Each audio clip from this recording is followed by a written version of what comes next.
stand and Maki will come back to the pulpit and give us the message this morning. Amen. All right. Amen. Again, magandang umaga po sa inyo lahat. Naghahanda si Sir Willie. Nagpipresenta basta.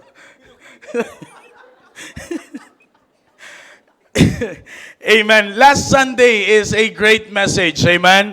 At the title of the message last Sunday is all about one God. At salamat po sa Panginoon na tayo po ay nalaman po natin ang katotohanan how great na paglingkuran at alamin at kilalanin ang nag-iisang Diyos ng ating pong buhay. Amen? So this morning ay atin naman pong pag-uusapan is all about the absolute necessity of God.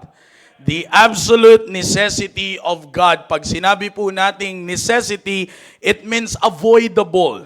Okay? Avoidable. Now, it can describe, the word necessity also can describe as an essential thing needed to achieve a goal. Yan po ang salitang necessity. It can describe as an essential thing needed to achieve a goal. Kaya napakaganda po nung mensahe last Sunday at we have so much goal in our life. Ang dami po nating goal sa ating pong buhay. Minsan sa sobrang dami nating gustong abutin sa ating pong buhay, ang dami na rin po nating kinukuha na we thought that it is the necessity and it is the necessary thing to do. But ngayon pong umaga, if we want to achieve a goal, then let's proceed to the absolute necessity of God. Okay? Now if you have your Bible, Psalms chapter number 62. Psalms chapter number 62. Okay? Psalms chapter 62. Kung meron po kayong Bible, you open your Bibles at para po sa mga bisita po namin ay pwede po kayong i-share ng Bible ng mga katabi po ninyo, and kung hindi na kayang basahin, meron pong verse na ipoprovide po para po sa inyo sa ating pong screen. Now, let's read verse number 5, starting from verse number 5. Sabi po ng Bible, are you there? Amen. The Bible says, Psalms chapter number 62, verse number 5, my soul, wait thou only upon God, for my expectation is from Him. Verse number 6, He only is my rock and my salvation. He is my defense. I shall not be moved. Verse number 7, in God is my salvation and my glory. The rock of my strength and my refuge is in God. Verse number 8, trust in Him at all times. Ye people, pour out your heart before Him. God is a refuge for us. Selah. Okay, again, the word Selah is what our pastor told us last Sunday. It means to pause. You need to acknowledge something. So kaya po ganyan, we have to acknowledge the absolute necessity of God. Okay, tayo po ay manalangin. Dakilang Diyos, maraming salamat po sa oras po na ito na ipinagkaloob niyo po sa amin ngayon pong umaga. Thank you, O God, for allowing us to hear your word this morning. And please give us an open heart and open mind as we listen to your word. O God, thou knowest my heart. At alam niyo po, Panginoon, kung paano ko po ipinanalangin ang mensahe po na ito to reach the need of your people this morning, O God. Pumasok po kami sa simbahan po na ito na iba't iba ang sitwasyon ng aming pong buhay. That's why, O God, we are here at ma-accomplish po namin ang purpose kung bakit po kami nandito, and that is to learn something from your word and to be encouraged by your word, O God. Upang kami po ay lalabas ng pintuan ng simbahan po na ito ng punong-puno, Panginoon, ng encouragement and ready to face the world once again. So please give us an open heart and an open mind. Holy Spirit, please flow through me. Make me a blessing to your people this morning. In Jesus' name we pray. Amen. Amen. Please be seated. The absolute necessity of God. Again, mga kapatid, katulad po ng aking po nabanggit, I hope that everybody is ready this morning. Amen? Now, katulad po ng aking po nabanggit sa inyo ngayong pong umaga, yan po ang ating pong pag-uusapan. That when we say necessity, the word necessity, it means avoidable. And it can describe as the essential item or essential thing na para po natin makuha to achieve, needed to achieve a goal. Now, dito po sa ating pong talatang binasa as way of my introduction, ngayon pong umaga po na ito, I just want to give you kung bakit ito pong talata po na ito is perfectly fit sa ating pong pag-uusapang the absolute necessity of God. Now, kanina, as we read this passage, I heard some of you that are already shouting amen. It's because you know, alam nyo na kung saan papunta ang verses na binabasa natin, and these verses that we've just read is true in the life of every individual na nandito po ngayon sa loob. Kaya nga po, yan po ang una po natin munang gagawin ngayon.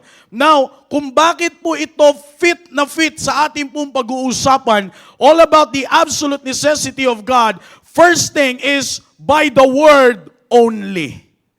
Pag sinabi po nating necessity, it is the very essential thing or essential item. Ibig sabihin po, one of one. Kapag sinabi mong yan ay necessity, kapag sinabi mong yan ay importante, it is one of one. Kung yan man ay makikita mo, yan lang yan. It will perfectly fit for the thing for the goal that you want to achieve. Kung gusto mong magkaroon ng maayos na kinabukasan sa panahon natin ngayon, the very essential thing and the very necessity, the very necessary thing to do is to study hard. Diba? Mag-aral ng mabuti kung gusto mo para ikaw ay merong maayos na kinabukasan. Kung gusto mong hindi ka magkasakit, mag-exercise ka, uminom ka ng supplements at matulog ng maaga at hindi umaga. Iyan. Maraming guilty. Di ba? That is the very yan yung pinaka-necessity na kailangan po natin gawin. Kaya nga kung bakit po sa usapin natin the absolute necessity of God, why these verses that we've just read is perfectly fit to this topic, brethren, it's because of the word only.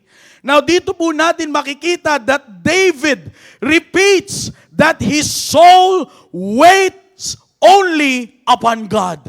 Makikita po natin dito mga kapatid that in verse number 5, makikita po natin, my soul wait thou only. Nandiyan po yung salitang only, yung word na only upon God. Verse number 6, He only. Makikita po natin dyan, for the first two verses na ating pong binasa, dito po sa ating talata, makikita po natin yung essence ng salitang only. Sabi ko nga po, it is one of one. At ang sabi po ni David, my soul. The word soul, it means his very life. Yan po ang ibig sabihin ng salitang soul dyan. Kaya kung titingnan po natin at gagamitin natin yung salitang life, at dyan po sa salitang soul, ang sabi ni David, my life wait thou only upon God. At kung titingnan po natin yung first two verses na ating pong binasa, it describes, brethren, the promise of stability. Kaya nga sabi ko nga po sa inyo, ang una po nating titingnan ay kung paano po nag-fit ang verses po na ito dito po sa ating pag-uusapang the absolute necessity of God. It's because, sabi ko nga po, the word necessity, it can describe as the essential thing needed to achieve a goal. So it means David believed na kung meron mang pinakakailangan sa kanyang buhay, the very essential thing that he needs in his life is not the material things of this world, but only God. Kaya nga po makikita po natin that in verse number 8, ito po yung nag-conclude ng encouragement by perfectly commanding the people to trust in Him at all times and pour out your heart before Him, which is, brethren, again, is the very essence of wanting Him more deeper in your life. Yan po kung bakit ang talata po na ito ay nag-fit sa ating pong pag-uusapan. Ipinakita sa atin ng isang hari. Pag sinabi nating hari, mga kapatid, isang salita lang kaya niyang kunin ang lahat. Isang sabi niya lang mapapasa kanya ang isang bagay na ito. If he wants to conquer a land, he can conquer a land. If he wants to have this in his life, he can have that in his life. Pero mula sa isang hari na pwede niyang kunin ang lahat para sa kanyang buhay, makikita po natin na ang sabi niya, I only lean my life to the one, and that is God.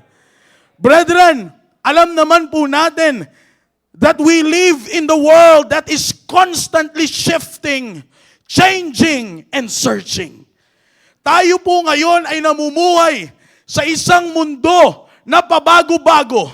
Tayo po ay namumuhay sa isang mundo na nagpapalit-palit. At hindi lang basta nagpapalit-palit, kundi naghahanap. It means there is no constant in this world.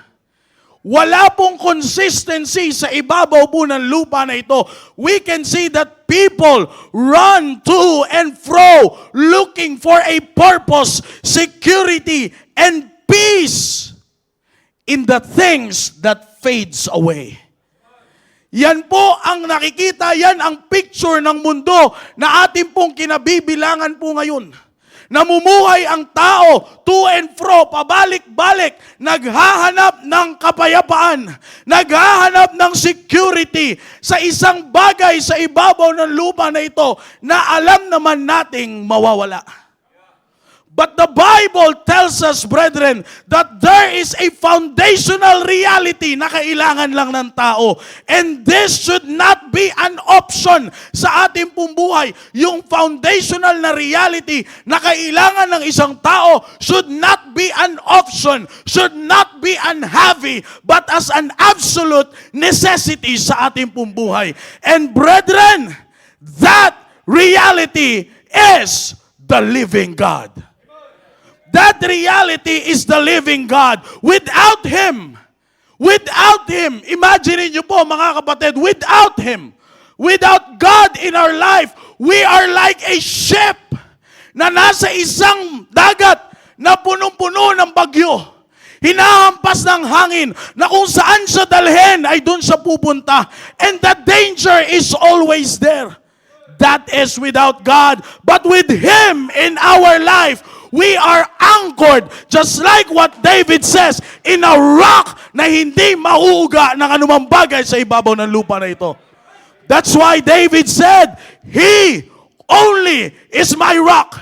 He is my defense. I shall not be moved. That is the absolute, that is the foundational reality na kailangan po ng tao ngayon. And that foundational reality is not the material things of this world. It's not the money of this world. It is not the fame of this world. But the foundational reality that every human need is the living God. The living God. Now, bakit po siya ang foundational reality?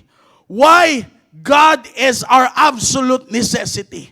Bakit siya po yung kailangan natin to achieve a very specific goal sa ating pong buhay? O kapatid, alam naman po natin yan. We're not ignorant about it. Alam natin na marami ng sumubok na gawin ang kanyang, na abutin ang kanyang goal based sa kanyang sariling kapamamaraan. And you know it. Maybe, nandito yan sa loob ng auditorium na ito. Maaring ikaw po yung taong tinutukoy ko na sinubukan mo nang i-achieve yung goal mo ayon sa iyong sariling kapamamaraan. Pero nung una, akala mo okay ka. Akala mo papunta ka sa goal mo. But all of the sudden, sa hindi mo nalalamang paraan at pagkakataon, bigla kang nalihis sa goal mo.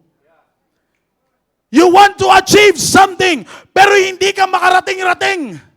Ginawa mo na lahat, nag-overtime ka na lahat-lahat. Nag-double overtime ka na. Nag-triple overtime ka na. Kinukuha mo pa yung holidays. Para lang ma-double pay ka for you to reach your goal. But all of the sudden, bigla tayong mawawala sa goal. That shows, brethren, na yung ating pong sariling kapamamaraanan is not the necessity for us to reach the goal. Because in order for us to reach the goal, we must acknowledge the absolute, I said absolute necessity of God. Kailangan po natin i-acknowledge na it's not about me. It's not about the money that I have.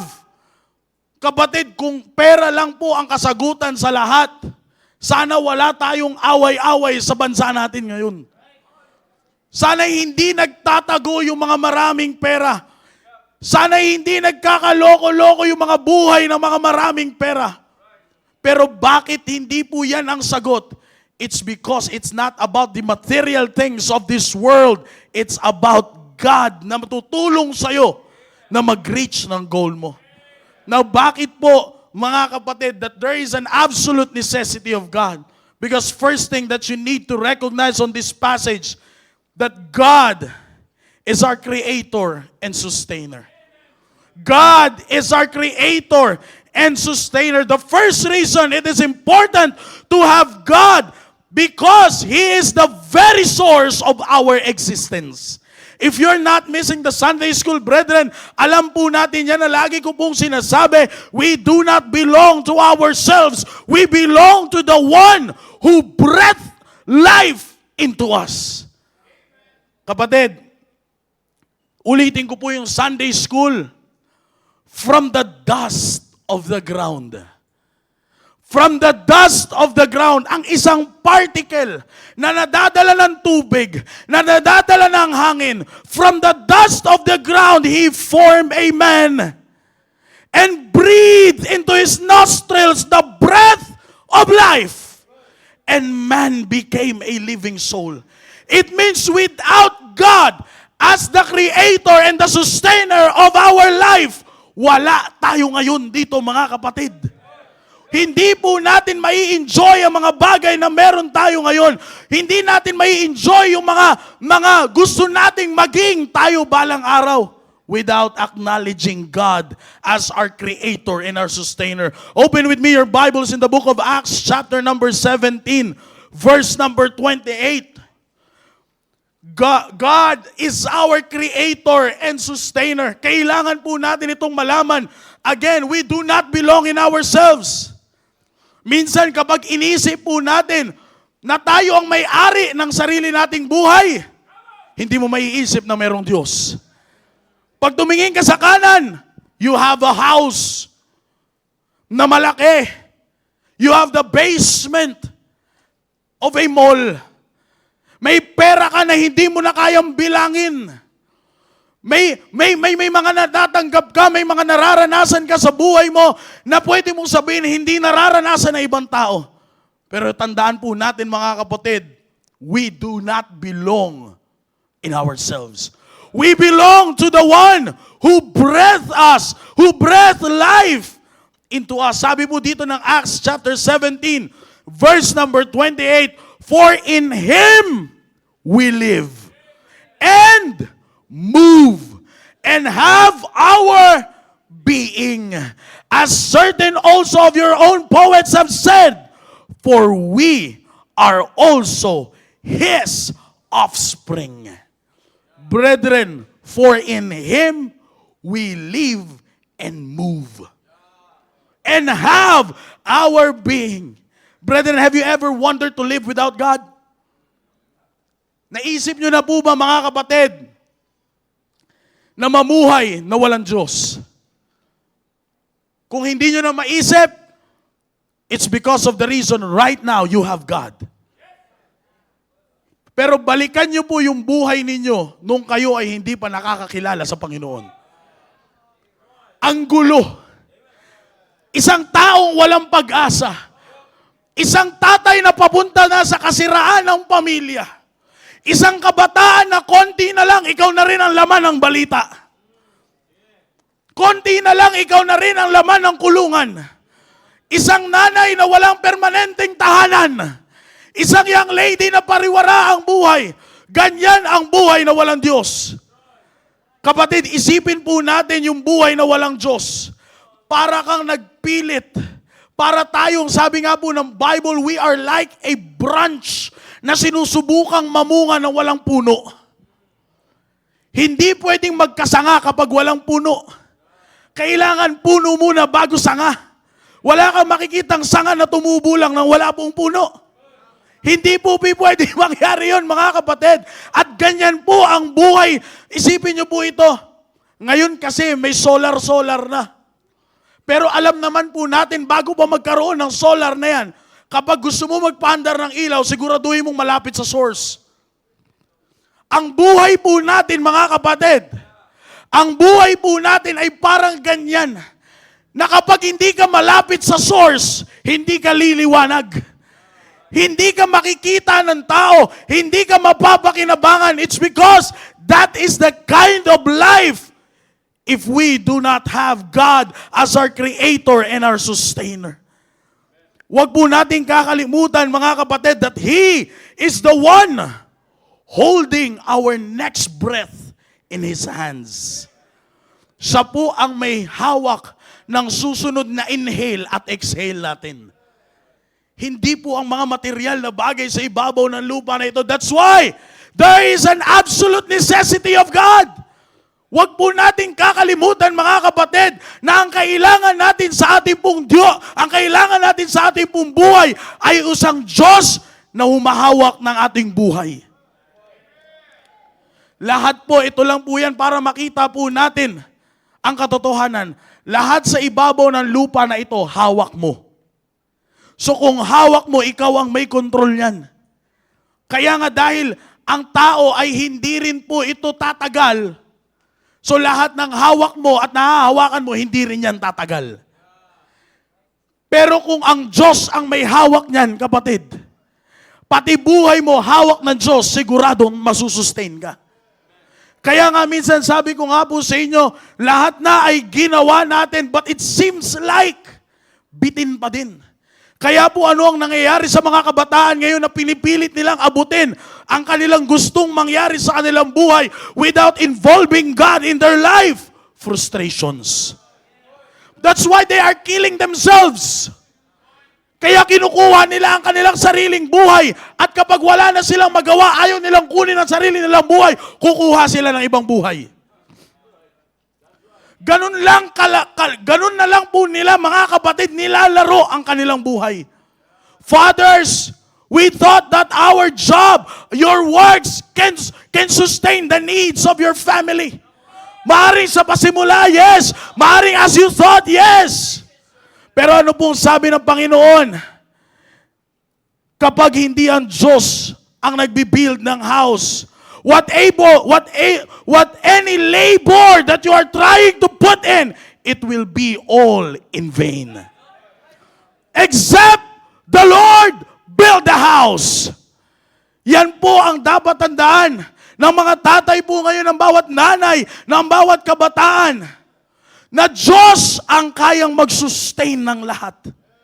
He is our God. He is our sustainer. Kaya nga po, doon po sa ating pong talata pong binasa in verse number 5, my soul, wait thou only upon God, for my expectation is from Him.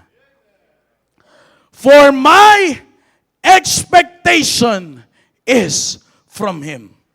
Alam niyo po, kung gusto niyo ma-enjoy ang buhay niyo sa ibabaw ng lupa na ito, put your expectation on God.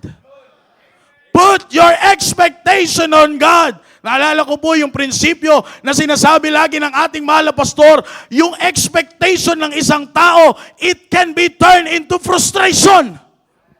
Yung pag hindi naabot yung expectation mo, it will turn into frustration. Pero kapag sa Diyos ka nag-expect, hindi yan matuturn into frustration. From frustration, it can be a blessing from God. It can be the greatest privilege na pwede mangyari sa buhay mo. Kaya nga gawin natin yung ginawa ni David. The absolute necessity of God is recognize God as our Creator and our Sustainer and put our expectation on Him.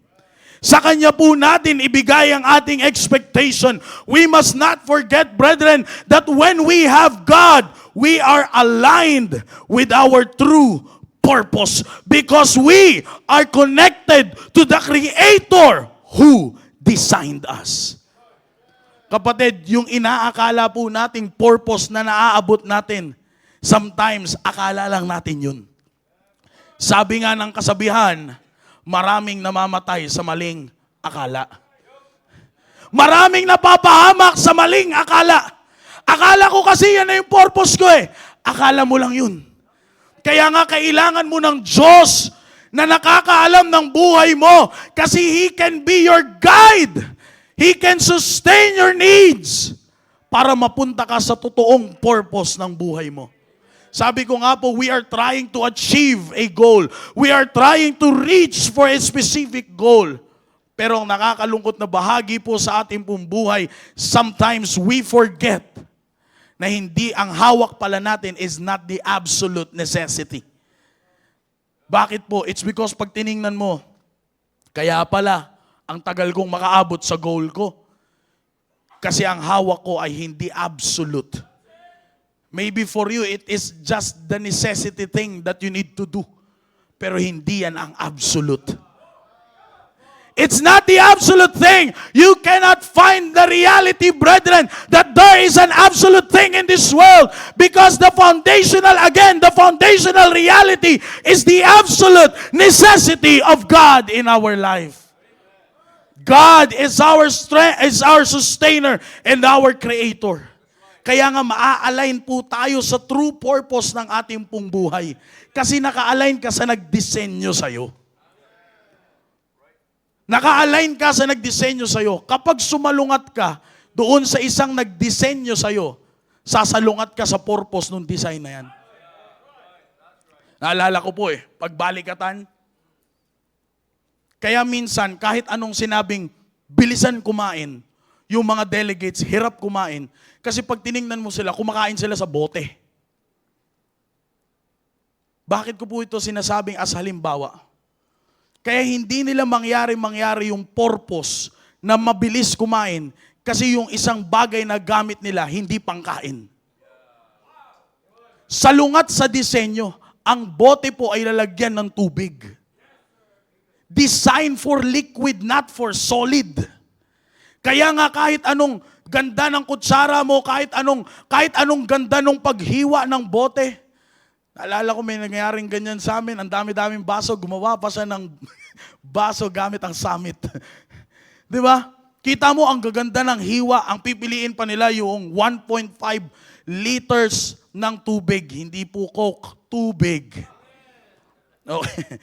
Tubig, hahatiin nila yun. Kita mo, ang lapad na nun. Pero kahit pag sinabing 10 counts, dapat tapos mo na yung pagkain mo. At dapat walang matitira dyan. Kita nyo po, kahit anong bilis at pagsusumikap nila, may matitirang isang butil, 2 butil na makikita mo dun sa loob. Bakit po? Because salungat sa disenyo. Hindi po yun pangkain Pang-inom yun. It is designed for a liquid, not for a solid. Kaya nga kahit anong gawin mo, meron at merong mangyayari na hindi maganda at hindi mo magugustuhan, it's because salungat sa disenyo. Hindi naka-inline sa disenyo, pero tingnan nyo po last balikatan. Last balikatan, ni-require po sila ng ating mahal na pastor na magdala ng canister na tinatawag.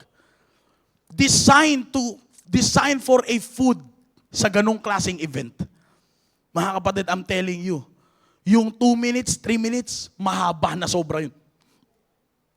Bakit? Mabilis na silang kumain. Na-achieve na nila yung purpose ng bilis ng pagkain. It's because naka-inline na sila sa purpose. Yung gamit nila is naka-inline na sa purpose ng pagkain.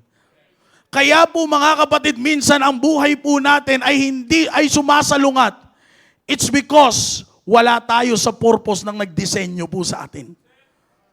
Yes, maybe your job can sustain you. Maybe your studies in life can sustain you. Pero makikita mo that when it comes to the purpose of life, it cannot sustain you. Because the one that can sustain you in your purpose is none other than the sustainer and the creator na sinasabi ni David, in Him I put my expectation. And that is God.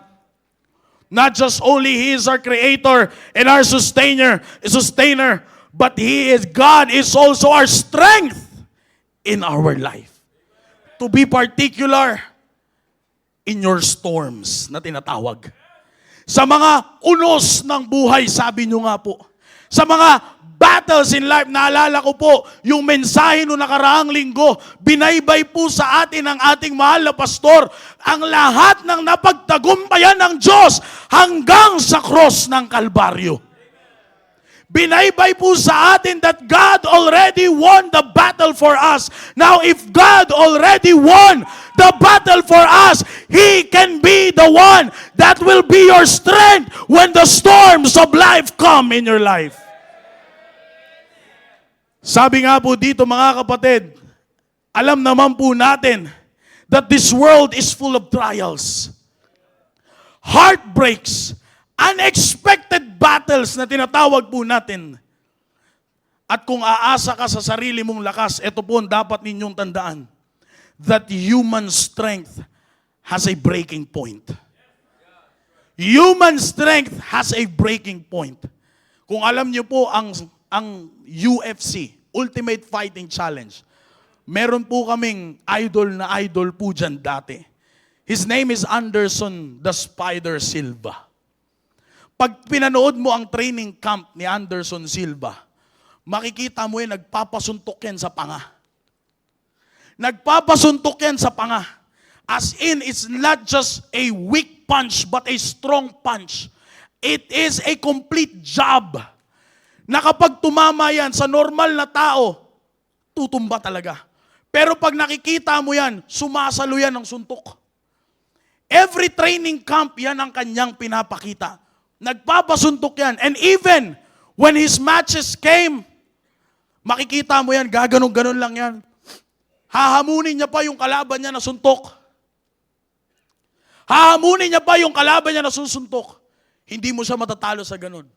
And one of his technique is that, kapag bumigay ka doon, biglang lilitaw ang kanyang paa. Because yung strength niya ay hindi lang nasa kanyang chin. Hindi lang nasa kanyang jaw. Tinatawag siyang, meron siyang iron chin na tinatawag. But his feet also, yung kanyang legs, yung kanyang sipa, yung kanyang kick, can knock out a person. Pero ito po yung sinasabi kong human strength has a breaking point. Dumating sa punto ng pagkakataon na ang tumalo sa kanya ay yung pinagmamalaki niyang lakas. Ang tumalo sa kanya, ang unang talong nakapagbigay sa kanya is coming from his strength, which is the legs. Pangalawang tumalo po sa kanya is his chin. Yung dalawang pinagmamalaki niyang malakas sa kanyang buhay, yun ang nagpatumba sa kanya. Because human strength has a breaking point. And if you will put your trust in your strength, it has a breaking point.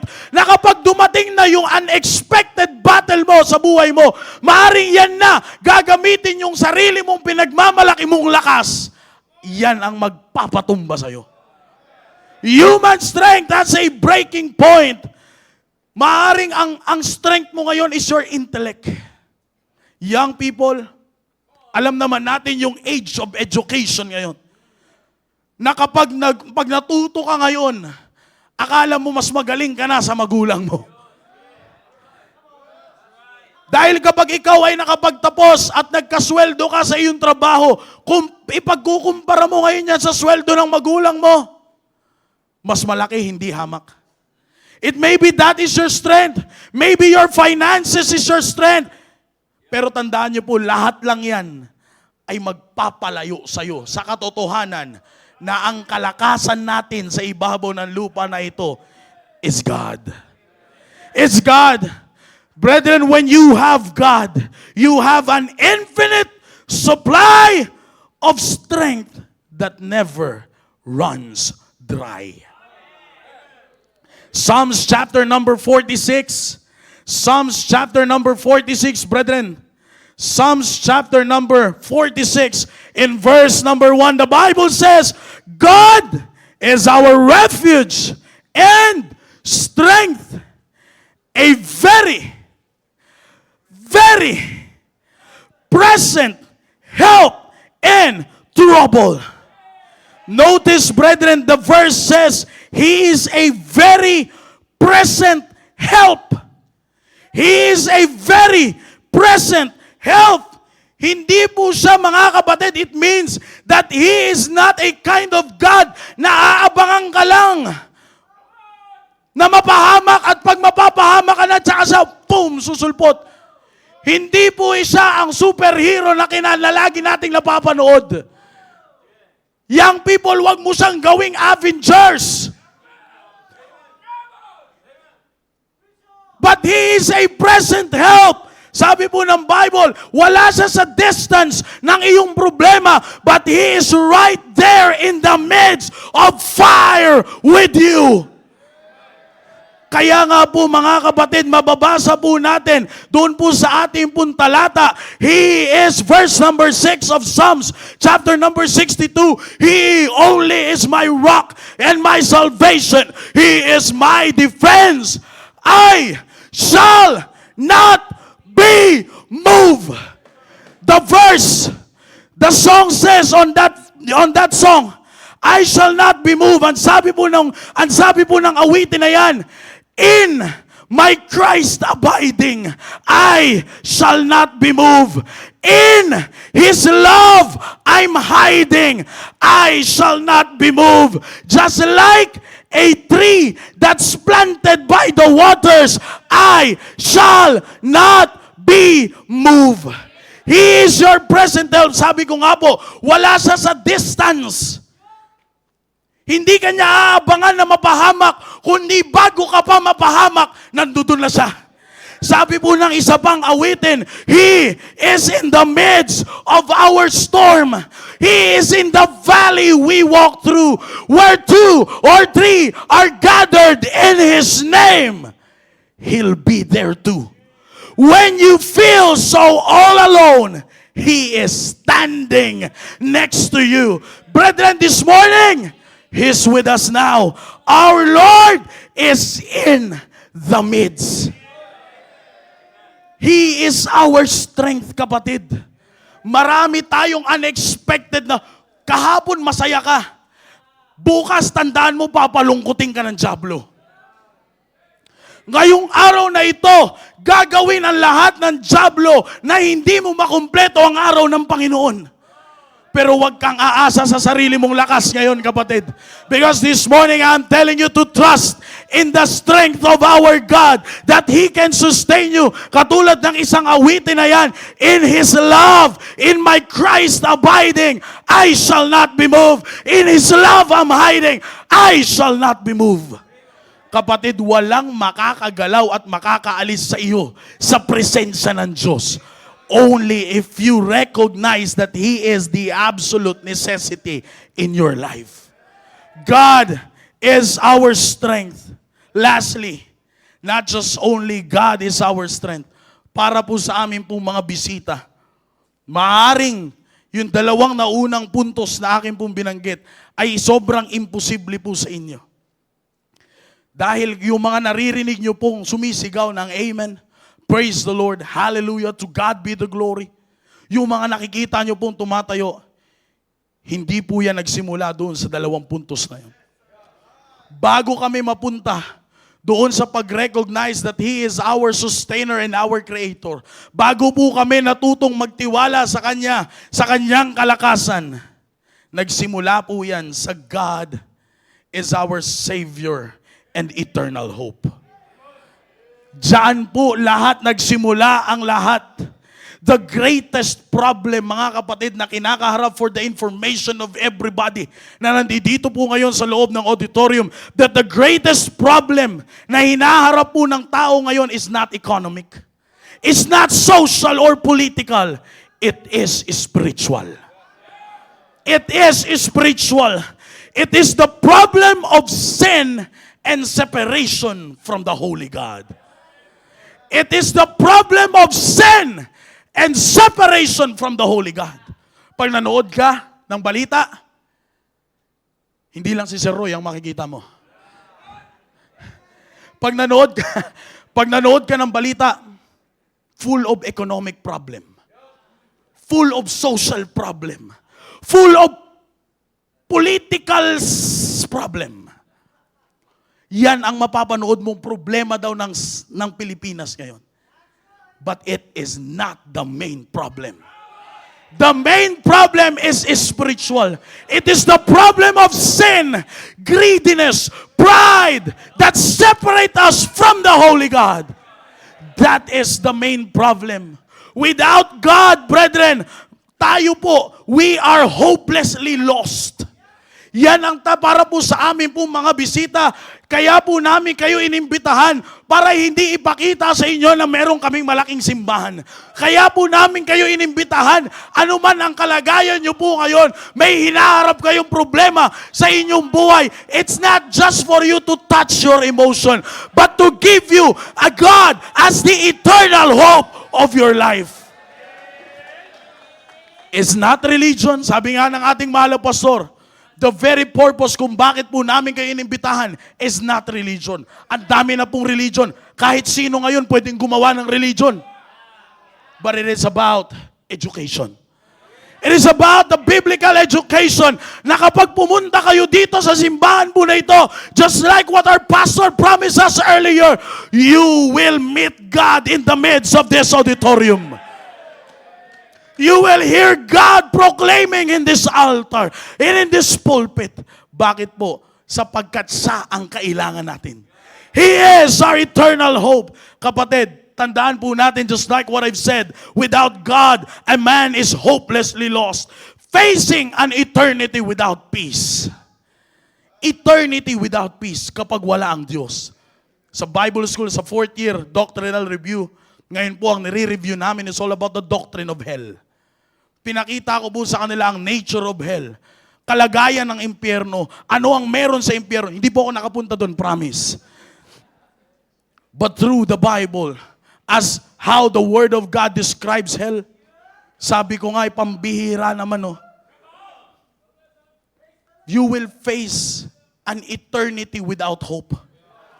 There is totally the absence of God's favor on that place. Just like what happened to the rich man. Kahit anong beg niya, send Lazarus that he may dip the tip of his finger in water to cool my tongue, for I am tormented in this flame. There's no mercy for him. Hindi niya doon nakuha. Dinamay niya pamilya niya. Oh, meron pa akong 5 kamag-anak. Please send someone for them. Anong sagot? Tapos na. They have Moses. They have those people na kumatok na rin sa pintuan ng bahay nila. May nag-abot na rin sa kanila. Pero tinaboy nila.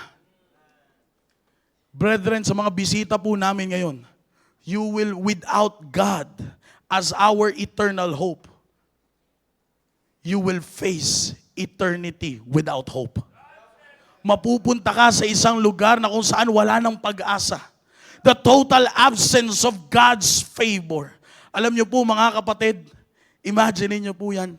Ngayon, I'm going straight to our first time visitors just for them to see kung ano po ang purpose kung bakit natin sila dinala dito. But can you imagine, bago natin makilala ang Diyos, doon din tayo papunta eh. Hindi naman natin kasalanan. Pero naging kasalanan natin. Naging likas sa tao ang pagiging makasalanan. At kapag ikaw ay magbabayad ng iyong kasalanan, isang lugar lang ang pwedeng puntahan mo. It is hell. Dinestroy ng Diyos ang tao way back on the account of Noah. For the reason that even on their thinking, on their thoughts, wala ng Diyos. Kung babaybayin po natin ang istorya ng tao, wala kang makikitang isang tao na gumawa ng paraan para muling makabalik sa presensya ng Diyos. Wala. But for God so loved the world, He gave His only begotten Son, that whosoever believeth in Him shall not perish, but have everlasting life. It means, brethren, nasaan po ang ating eternal hope? Nasa Diyos. Dahil sa pagmamahal ng Diyos, mga kapatid, ibinigay niya sa atin ang kanyang bugtong na anak. It means when you have God, your past is forgiven, your present is covered by His grace, and your future is secure in His eternity. Sabi nga po ng ating mahal na pastor nung nakaraan, He changes our destiny from hopelessness to everlasting glory. He changes our hopelessness to everlasting glory. God is our eternal hope. Now, brethren, this morning, let us not forget yung laging binibitawan po with regards in our theme that I may know Him, ng ating mahal na pastor sa atin, that it is one thing to know about God, but it is an entirely different thing to truly know Him. It is one thing to know about God, but it is an entirely different thing to truly know Him. Nais ko pong sabihin sa bawat isa po na nandito sa loob ng auditorium po na ito, na ang pagkakilala po natin sa Diyos, mga kapatid, wag nating ituring ito na parang insurance policy papuntang langit. Hindi po ito insurance. Di ba pag may insurance ka, kampante ka kahit mabangga ka eh. May sasagot. May katulong ka. Okay lang akong mapahamak kasi alam ko may Diyos. Okay lang ako mapariwara kasi alam ko namang may Diyos. Okay lang ako ng ganito kasi alam ko namang mapapatawad ako ng Diyos. Knowing God is not like an insurance policy, mga kapatid, but it is a daily, powerful, walking relationship with our God. Knowing God is our daily and powerful walking relationship with our God. If He is our refuge, just like what David said, if He is our strength, if He is our Savior, then the greatest moment of our life should be to press closer to Him. Dapat yun yung greatest moment ng ating pong buhay. Yung time na tayo po ay magkakaroon ng pagkakataon na mapalapit pa sa Diyos. Sabi nga ng isa pang awitin, every day with Jesus is sweeter than the day before. That's the goal every day. Hindi lang yung kampante ka kasi alam mong may Diyos ka ngayong araw. Kundi as you go on every day with your life, it should be sweeter and sweeter and sweeter as the days go by. Nakasama mo po ang Panginoon. Huwag po tayo, mga kapatid, magsisettle lang doon sa, alam ko naman na pag may problema ako, may lalapitan ako eh. Totoo naman po yung sinabi ng Diyos eh. Totoo naman yung sinabi ni Jeremiah regarding prayer. That call unto me and I will answer. It is very true. Totoo po yun. Pangako ng Diyos yan eh. Pero wag lang po tayong makampante doon. The Bible says, if we will draw nigh to Him, the promise is, He will draw nigh to us. Draw nigh to Him, and He will draw nigh to you. Mga kapatid, ngayon pong umaga, as you heard this message, let us make it our daily thing to know His voice, to understand His heart, and to grow deeper in this grace, in His grace. Sabi nga po in verse number 8, bilang pagtatapos ng talata po na ito, ang sabi po in verse number 8 of Psalm 62, trust in Him at all times, ye people. Ye people, trust in Him at all times. Pour out your heart before Him. God is a refuge for us. God is the absolute necessity of our life. God is our, kaya nga ang ending is Selah. You have to pause. You have to acknowledge kung ano ang sinasabi. Maaring you want to achieve a certain goal in your life, but you are wondering bakit hindi mo maabot-abot. Baka maling necessity ang hawak mo. Baka maling necessity ang hawak mo. Naalala ko nung COVID yung pandemic times. Lahat ng essential, pati lugaw na damay. Lahat ng essential, kinuha mo na. Naligo ka na ng alcohol. Tumapa ka na. Pagpapasok ka sa clinic, gaganong ka, ikot-ikot ka, papausukan ka. Di mo alam kung dry ice na lang yun, o usok pa ba talaga, disinfectant po talaga yun. Bago ka pumasok ng kwarto, pag nagpa-deliver ka ng pagkain, pupunasan mo ng wet wipes. Kailangan yung wet wipes mo, hospital grade pa. Lahat hahanapin mo, it's because on that time you have an essential thing that you have, that you need to have, para hindi ka magkasakit. Saan ka natagpuan? Sa hospital pa rin. Ang findings pa rin ay slightly moderate. May COVID ka pa din. Lahat na ginawa mo, kulang na lang imumug mo yung alcohol. Sabi ang tanging killer ng sakit na yon ay yung heat of the sun, the natural heat. Nagbilad ka ngayon. Nung binaril ka sa ulo, nung thermometer, sobrang taas, kinwarantin ka ngayon. Natatawa tayo, di ba mga kapatid? It's because of one reason. Kahit sa ganung panahon, alam mo na mga material na bagay sa ibabaw ng lupa na ito is not the necessity for you to have. Pero sino yung mga nag-asenso, nag-enjoy during the pandemic times? Yung mga nagtiwala sa Diyos. Ngayon, we can still enjoy life. It's because of the reason that you have the absolute necessity. And that is God. That is God. Brethren, this morning, let us rise up. Let us rise up. Seek His face and strive to know Him more. Kilalanin po natin ang Diyos. Let's take advantage of our theme this year, that I may know Him. In any aspect po ng ating pong buhay, pwede po natin makilala ang Diyos. Bakit po? Because lahat po ng binanggit ko sa inyo kanina, yaan po ay mga aspeto ng buhay na namimit natin araw-araw. Knowing God as your sustainer, knowing God as your strength, and knowing God as our eternal hope. Kapatid, ito pong tatlong bagay po na ito, ang iiwan ko po sa inyo ngayong umaga. And my encouragement is this, huwag ka lang magsisettle sa kaya mong gawin para lang makilala mo ang Diyos, kundi magsettle ka sa kayang gawin ng Diyos para sa'yo. Magsettle ka sa kayang gawin. Alam niyo po si David, kaya po siya ganyan. Kaya grabe ang praises niya sa Diyos. It's because sa panahon na nagka-problema sa Diyos, hindi siya lumayo sa Diyos. Mas lalo niyang binabad ang sarili niya upang makilala ang Diyos. Kaya nga yung kanya pong letter, yung kanyang book, is full of praises to the God that he is serving. At dahil sa kakaganyan niya, he was called a man after God's own heart.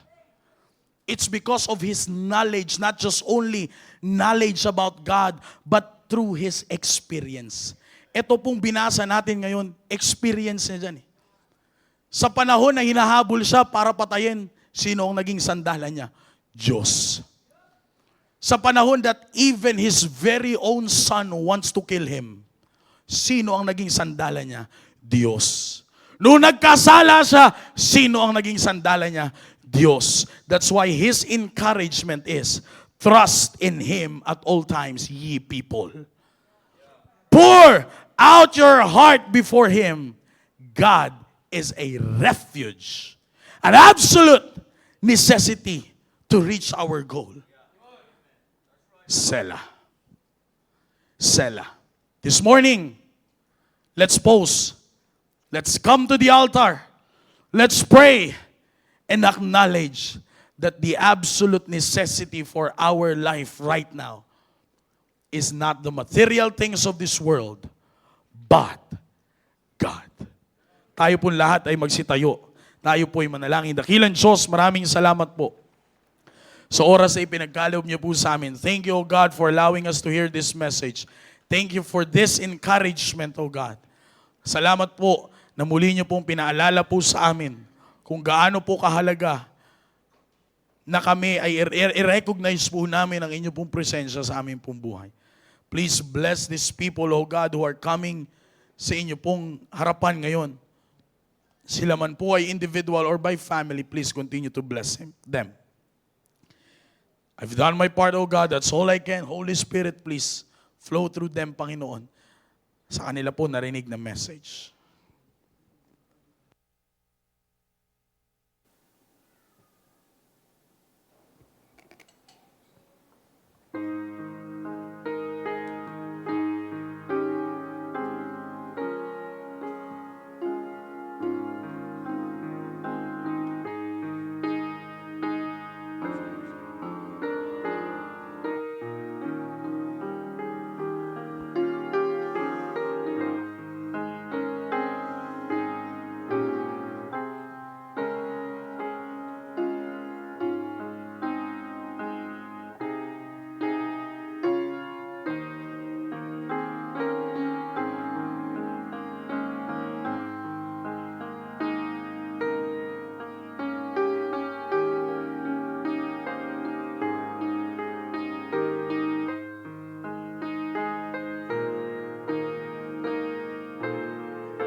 Dakilang Diyos, maraming po salamat sa ginawa niyo po sa aming kalagitnaan.